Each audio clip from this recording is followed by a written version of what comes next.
How to celebrate Passover. Passover is such a beautiful holiday.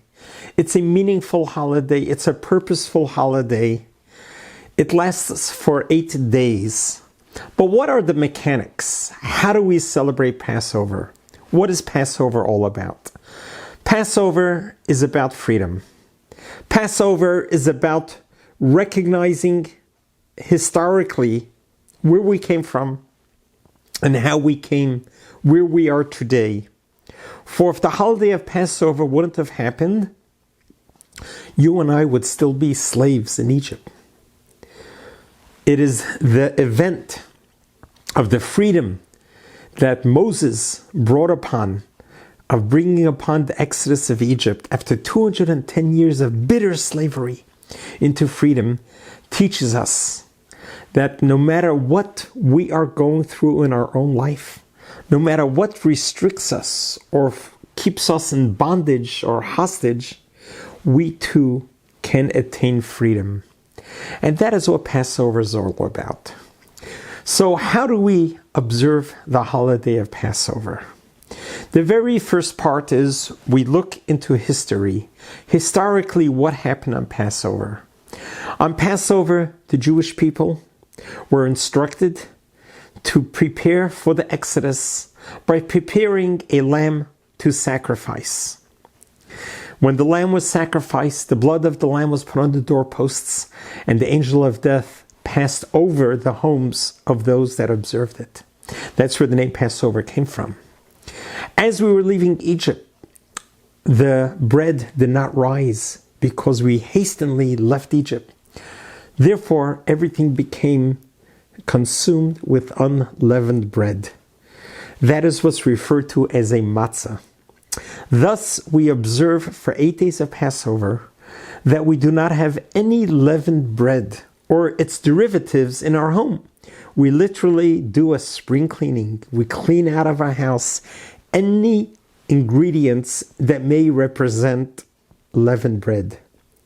No bread, no rolls. No challah, no pretzels, no crackers. Anything, any mixture of flour and water that is leavened is allowed to be in the house. It's just representing what the Bible has taught us. How to celebrate Passover?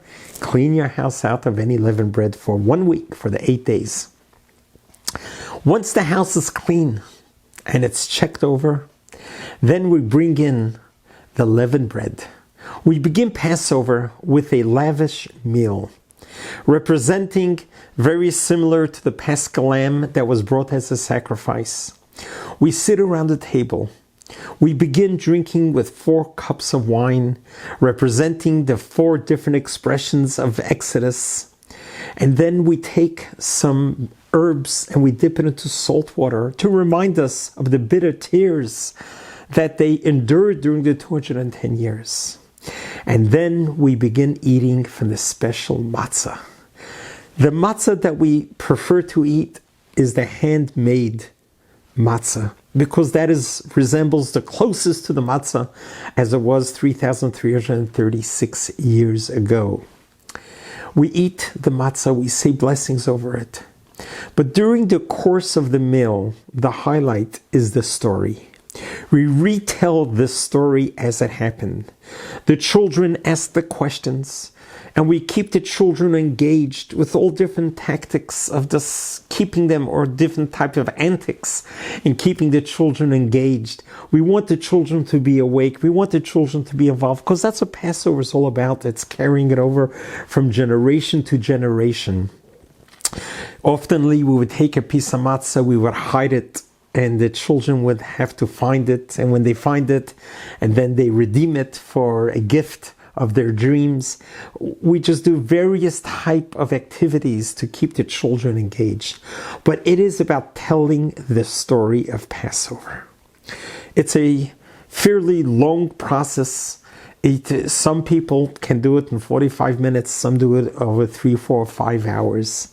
And we just spend the evening leaning back on pillows, drinking wine, reclining to the left side as free people, reliving the experience.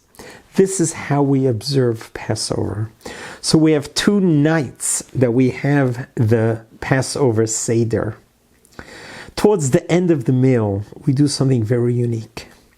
We open the doors to the outside and we greet Elijah the prophet.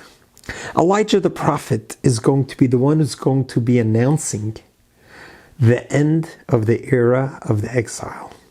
Elijah the prophet is going to be entering our homes to bless everyone that's there and to announce when the Messiah is going to come.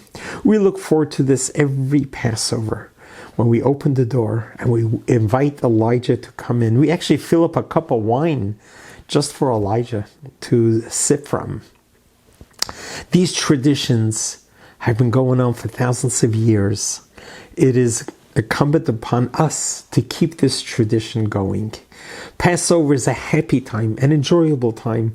Even though we are still at war in Israel, even though there's so much war and strife and hunger and pain and suffering throughout the world, we have the obligation to pause and to sit around the seder table and to remember the past so that in the present, God can grant us the same freedom. So to sum it all off, the way you observe Passover is clear your home out of any leavened bread. Bring in only leavened matzah only unleavened matzah for the next 8 days. Have a Passover meal the first 2 nights. Come to synagogue, sing the songs, enjoy the festivities, and you too will attain a freedom that you have never felt before. Sometimes we find ourselves hostage to a situation, hostage in certain relationships, hostage at business. We feel captive. Passover helps us break through all those barriers. You too can attain the freedom, the personal freedom that you so much yearn for and need.